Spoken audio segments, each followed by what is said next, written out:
Welcome to our channel. Wi-Fi.wavlink.com setup and login. Easy fixes if it's not working. 2025 guide. Power on the device. Begin by plugging your Wavlink Wi-Fi extender into a power socket and wait patiently until the power indicator light becomes solid, which means the device is ready for setup.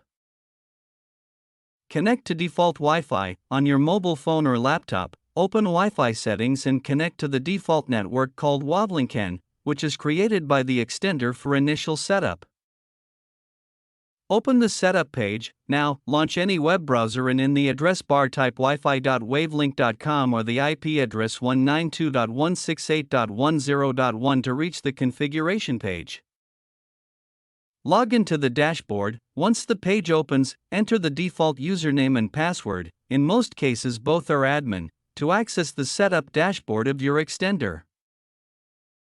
Choose extender mode. Inside the dashboard, select repeater mode or extender mode, which is designed to boost and extend the range of your existing Wi-Fi network.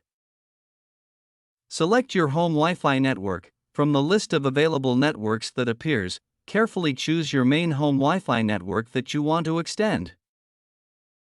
Enter Wi-Fi password. Type in the correct password of your home Wi-Fi, double-check it for accuracy, and confirm the settings so the extender can connect successfully.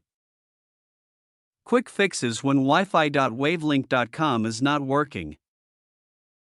Clear browser issues. If the setup page does not open, clear your browser history and cache, or simply try using a different browser or device to avoid loading errors.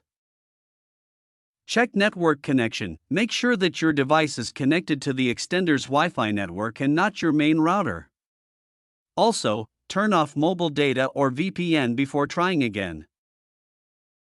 If the issue still continues, press and hold the reset button on the extender until it reboots. Thank you for watching.